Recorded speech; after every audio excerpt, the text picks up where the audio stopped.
The NASCAR Xfinity Series heads to Phoenix Raceway, and we see a driver pick up their first career victory in the NASCAR Xfinity Series. What's going on, guys? It's Daniel, and welcome back to our video. I just got done watching NASCAR Xfinity Series race in Phoenix Raceway, United Rentals 200. We got quite a bit to talk about from this race, so let's go ahead and talk about it. So, before the green flag drop in today's race, a couple drivers had to start at the rear of the field. Kyle Busch and Kevin Earnhardt for unapproved adjustments had made some adjustments on the car. Kyle Busch was not able to qualify, and Park Clearman also had to start at the rear for crashing during qualifying. Was very strong in practice and got into the outside wall after the motor laid down, and he had got into the outside wall really hard. So at the start of the race, you have Cole Custer lead the field from the inside and Justin Allgaier on the outside. And Cole Custer was able to clear for the race lead and was able to start pulling away. Cole Custer basically drove away and dominated the early portion of this race. And the first caution would come out lap number 29 for Leland Honeyman, whose back panel came off the back of his car, bringing out the first caution of this race. There was thought of maybe some strategy happening during that caution, but everyone decided to stay out. So on the restart, Cole Custer lead the field from the inside and Justin Allgaier on the outside, and Cole Custer was able to hold on for a second, and then Justin Allgaier a few laps later was able to clear for the lead. Meanwhile, the next lap, trouble would strike between Chandler Swift and Josh Berry. Chandler Swift would get into the back of Josh Berry, and Josh Berry would end up spinning. Chandler Swift just completely pile drove in the back of Josh Berry, and he spun out, bringing out the caution. Then you had a little bit of strategy in this race where guys like Justin Allgaier, Cole Custer, Sammy Smith, Sheldon Creed, Riley Herbst, Daniel Hemrick all decided to stay out, while all the rest leaders, including John Hunter Nemechek, decided to come down pit road. So with 2 laps to go on the restart, Justin Allgaier lead the field from the outside and Cole Custer on the inside, and we saw Justin Allgaier able to get the lead. Meanwhile, John Hunter Nemechek basically restarted 16th of the guys on the freshest tires. But they would get up to around 7th or 8th by the end, but they wouldn't have enough to get back up there, and Justin Allgaier would win Stage 1 here at Phoenix Raceway. At the end of the stage, all the cars did not pit under the caution, that being Justin Allgaier, Sheldon Creed, Sammy Smith, Riley Herbst, Daniel Hemrick, Cole Custer, Kyle Busch. They all came down pit road, while the drivers that came down under the previous caution stayed out with Sam Mayer having the lead. So on the restart, Sam Mayer lead the field from the outside with John Hunter Nemechek on the inside, and we were able to see Sam Mayer get the lead for the second, and then John Hunter Nemechek was able to hold on to the lead. Meanwhile, we had on that lap, we had Brett Moffitt basically spin from lead position after Meyer contact with Jeremy Clements exiting turn number 3, bringing out the caution. How no one else got involved was beyond me. That was on Jeremy Clements, and a little bit of contact going into turn number 3 brought out the yellow. So on the restart, John Hunter Nemechek lead from the inside and Sam Mayer on the outside, and John Hunter Nemechek was able to clear for the race lead. Then 6 laps later, Connor Mosag would spin from 20th position and make contact with the left rear going into turn number 2, hit the outside wall, got a lot of damage, and he would bring out the caution. Then on the next restart, you had John Hunter Nemechek lead the field from the inside and Austin Hill on the outside. And John Hunter Nemechek actually got the race lead. However, John Hunter Nemechek got a penalty for passing below the yellow line on the restart. At Phoenix, you're not supposed to go below that yellow line and trying to get advantage on the restart before you cross that line. So John Hunter Nemechek unfortunately got a penalty, and a few laps later came down pit road. But he would get a lucky break because Josh Berry would spin from 4th position after he had some contact from his teammates Sam Mayer, and Josh Berry just went around after Sam Mayer got into the back of him, bringing out the caution. Man, that Junior Motorsports competition meeting is going to be interesting. So at the end of the basically end of the caution, you had Justin Allgaier, Anthony Alfredo, Jeremy Clements, Brendan Poole, Bailey Curry all stayed out, while everyone else came down pit road. So on the restart, Justin Allgaier lead the field from the inside with Anthony Alfredo on the outside, and Justin Allgaier was able to clear and pull away with Austin Hill trying to chase him down, but it would not matter as Justin Allgaier would go on to win stage number 2. Then the cars did not pit under that caution, that being Justin Allgaier, Anthony Alfredo, Jeremy Clements, Bailey Curry, Jeffrey Earnhardt. They would all basically come down pit road while everyone else stayed out, putting Justin Allgaier back in 30th position, meaning Austin Hill would have the lead at the restart. So on the restart, Austin Hill lead the field from the inside and Daniel Hemrick on the outside, and we were able to see Austin Hill get the lead for second, and Kyle Busch got a really strong run and was able to get up front and take the race lead. Then about a lap or 2 later, Kyle Busch basically got passed by Sammy Smith, who got up to 2nd position, and he took the lead from Kyle Busch.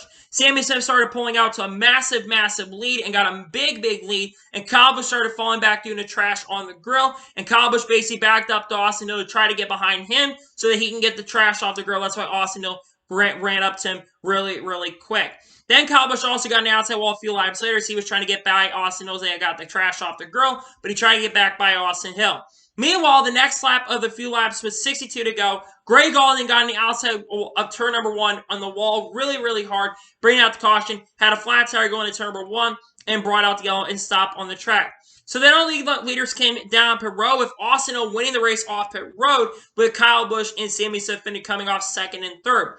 So on the restart with 53 laps to go, Austin Hill lead the field from the inside with Kyle Busch on the outside. And Kyle Busch actually went high up on the racetrack as Austin Hill dove low, and Kyle Busch is able to get the race lead. But then the next lap, Sammy Smith got to the inside and passed Kyle Busch for the race lead. Meanwhile, Sheldon Creed, who was 8th position at that time, spun off at turn number 2 with a flat right side tire due to contact with Chandler Smith and would bring out the caution once again. And they deemed Sammy Smith being the leader of the race. And then we went back racing with 44 laps to go, with Sammy Smith leading the field from the inside, with Kyle Busch on the outside, and Sammy Smith was able to clear for the race lead. Then John Hunter Nemechek, who came back for that penalty, was up to second at the time. Then with 30 laps to go, the caution would come out once again for Anthony Alfredo, who just lost it in the corner from 30th per position in turn number 2 and brought out the L, just lost it on his own and brought out the caution. So with 24 laps to go in the race, he has Sammy Smith lead the field from the inside with John Hunter Nemechek on the outside. And we saw Kyle Busch try to dive low and try to get the lead, but that would not work. And John Hunter Nemechek actually got into the outside wall and got quite a bit of damage, with Sammy Smith holding on to the lead. Then Justin Allgaier got on the outside wall with Brandon Jones, and they all started falling back. And basically, this would be the next caution of the race because there was contact between Brandon Jones and Justin Allgaier, Junior Motorsports teammates. Then you have Brett Moffitt and Kaz Grala come up the track and have contact, and Kaz Grala got into the outside of Justin Allgaier, and that would bring out the caution. I believe the final caution with 23 laps to go in this race. Unfortunately for Justin Allgaier, there's nothing they can do. I have no clue what Brandon Jones was doing there. That was completely stupid on Brandon Jones' part, and Brandon Jones is 100% completely at fault for the incident, in my opinion.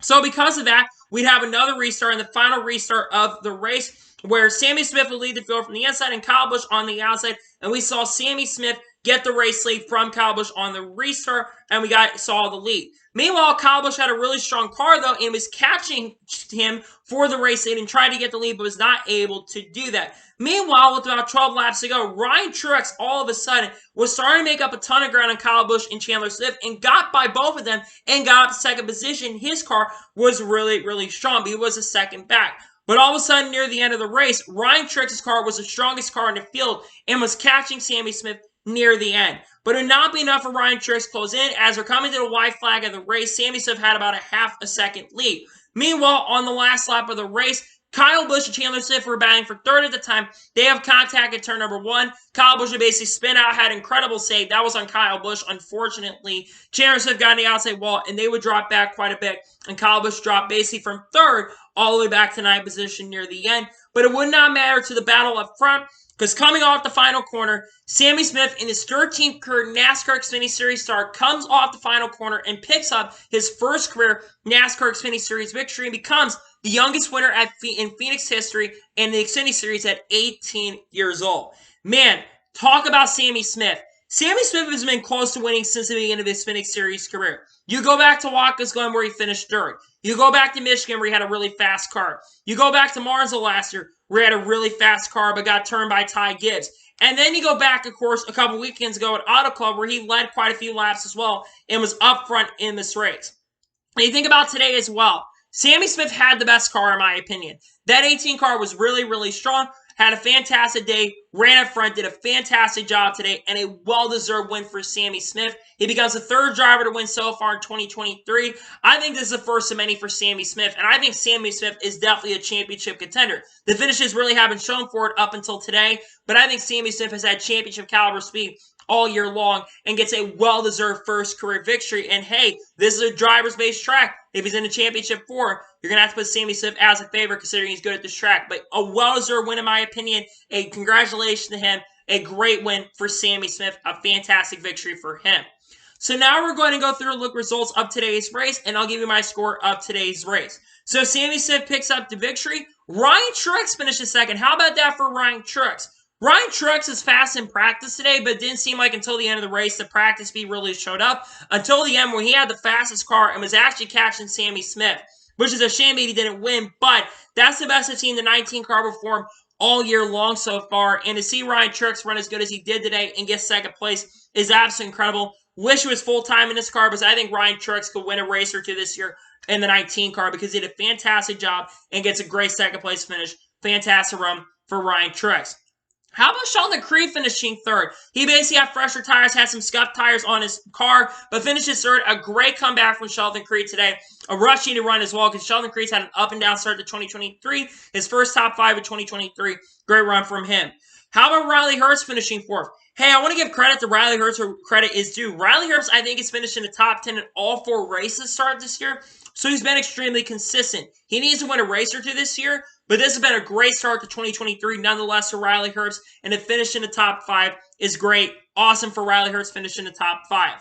Chandler Smith finishes 5th, had some contact, of course, with Kyle Busch in the race, but Chandler Smith had a solid day. It was about a 6th, 7th place car a lot of the day, but was battling up for 3rd and 4th.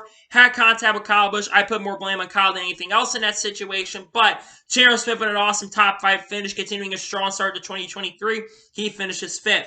John Nemechek finishes 6th. John Nemechek bounced back from the penalty, and he basically ties for his worst finish of the year, which is 6th place. John Nemechek has been extremely consistent to start 2023. He's had 4 straight top 10 finishes, which is really, really incredible to see.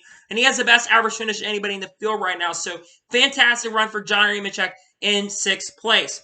Austin Hill finishes 7th. Again, another great run from Austin Hill. He's been top 10 all year, just like John Nemechek. I think they're the only 2 drivers so far in Xfinity that have finished top 10 in both the races and all the races they've ran so far. So great to see Austin Hill once again run. He led a lot of laps today. I think he's definitely a championship threat. Josh Berry finishes 8th.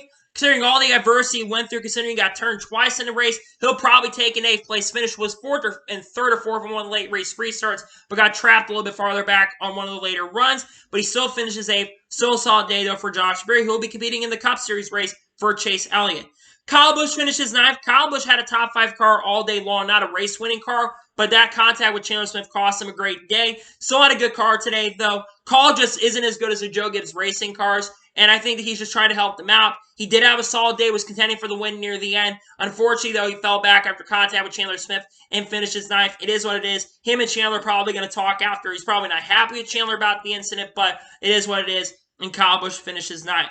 Daniel Hemrick finishes 10th. Daniel Hemrick was quiet most of the day, ran outside the top 10 a lot of the day. He's kind of struggled a lot of the year so far. I know he's kind of been on a kind of a messed up leg, unfortunately, but he finishes 10th. Still gets top 10 at the end of the day, but man, got to see more out of Daniel Hemrick if he's going to be a playoff contender. Sam Mayer finishes 11th. Saw a bounce back for Sam Mayer. Sam Mayer was kind of quiet most of the day, ran top 10. Fortunately, had that contact with Josh Berry later to save us of the race, but he finishes 11th. Cole Custer finishes 12th. Cole Custer has looked like a fish out of water this year. I'm surprised how far Cole Custer's been off. And granted, Cole Custer dominated this race early and nearly won the first stage. But once he lost the lead, he fell back, and he just did not look like he had any sort of pace or speed. I was very surprised how far off he was in this race near the end, and Riley Herbst is outperforming me, and that's something I've been surprised of. I didn't be in a championship threat. I think Cole Custer is going to get better as the year progresses, but man, I thought he'd be doing better right now than 12th place. Brett Moffitt bounced back to finish 13th. Very solid run with a top 15 finish. Brett Moffitt, I think he's got a shot to make the playoffs this year with AM Racing. I always expect Brett Moffitt out for the equipment, and he's done that so far this year. Good run for him. Anthony Alfredo finishes 14th. He has some fresh tires near the end of the race that really helped him to get up in the top 15, but that's really good, especially the points condition of that number 78 team. To finish top 15, though, is really good to see. And he's going to make some cup starts later this year. Parker Kligerman finishes 15th. Parker bounced back top 15. Parker had a pretty solid comeback up front. Was near the top 10 near the end, but the consistent finish top 15 has been great to see. He finishes 15th. Ryan Siegel qualified solidly. Kind of was not a non-factor all day, but finishing 16th isn't bad. Kyle Weatherman finishes 17th. He was contending for top 10 at one point. He should be full-time, in my opinion. Kyle Weatherman always outperforms his equipment. It gets another very solid top 20 finish. Solid run for Kyle Weatherman. Parker Retzlaff finishes 18th. Very good run. Not a great run for Parker Retzlaff, but not a bad run for Parker Retzlaff. Just a decent run for him. He's a driver a lot of people looked at as someone who could be really good here at Phoenix, and he saw at this track. Qualified really well last year. That's why a lot of people looked at him to run good. And he had a solid run, but not a spectacular run. He finishes 18th. Ryan Nelson, a pretty good run today, finishes 19th, considering he's struggling to qualify all year long. He'll definitely take that. That'll help him in the owner's point position going forward. He finishes 19th. Jeremy Clements finishes 20th. Josh Williams finishes 21st. Jeb Burton was up front in the middle portion of the race. He finishes 22nd. Brandon Jones, a struggling start to 2023, has not been a good year for him. He finishes 23rd. A lot of people look at him as a championship threat, and so far has not been a championship contender this season. Connor Mosack finishes 24th. Kyle Seek finishes 25th. Joey Gase finishes 26th. Leland Honeyman finishes 27th. 28th for Bailey Curry. 29th for Brendan Poole. 30, who had an impressive save, mind you, near the end of the race. Patrick Emerling finishes 30th. 31st for Joe Grab Jr., 32nd for Garrett Smithley, 33rd for Jeffrey Earnhardt, 34th for Kaz Gralla, 35th for Blaine Perkins after suspension issues, 36th for Justin Allgaier. Allgaier had definitely one of the best cars in the field, probably a top-tier, top-3 car, and probably could have contended near the end if he didn't get trapped farther back. He used his stuff up, unfortunately. He finishes 36th. Greg Galling finishes 37th, and Dawson Cramp finishes last in 38th place. So now let's talk about the overall race as a whole and give you my score for today's race. Honestly, this is a pretty solid race overall. It wasn't a great race by any stretch of imagination, but you did have comers and goers throughout the field. It did get strung out from time to time, but it wasn't a race that I did not completely enjoy. Phoenix is a track that is very, very difficult to pass, and it's a track where you have to really set up good runs, and it's a driver's track, which is very difficult to pass. But there were great moments of the race. You had great battles to the lead at times, great battles throughout the field, especially at points in the early portion of the race. I thought it was a very solid race overall. I'm going to give today's Xfinity Series race overall a 7.5 out of 10. Wasn't a fantastic race, but a solid race overall. Great stuff to happen in the race, and to see Sammy Smith get his first career victory definitely helps the race for sure. So, that is for today's NASCAR Xfinity Series race review from Phoenix Raceway. I want to thank you guys for watching. Please like, subscribe to the channel, notifications on so you know if I win a video, I just go live on my channel. Follow me on Twitter, Facebook, and Instagram, and support me on Patreon as well. Links go down below with that, and comment your thoughts below on today's race. What are your thoughts on today's race? Let me know below. Let me know your score in the comments below, and congratulate Sammy Smith on picking up his first career NASCAR Xfinity Series victory. Let me know your thoughts in the comments below. Tomorrow on my channel, we're going to have two videos on the channel. We're going to have the starting lineup video for the Cup Series race at Phoenix, and we're also going to have the Cup Series race review from Phoenix Raceway. Then on Monday, we're going to have a NASCAR news video discussing the news over the last couple days, including the situation with Hendrick Motorsports and College Racing having their louvers taken away from NASCAR, and also some other stories as well. Tuesday, there's going to be multiple videos on the channel. A lot of content on the way that I think y'all are really going to enjoy. So anyways, like I said, I want to thank you guys for watching today's episode. I'll see you guys next time for some more great, awesome NASCAR content and other motorsports content on the channel like this. Take care, everybody.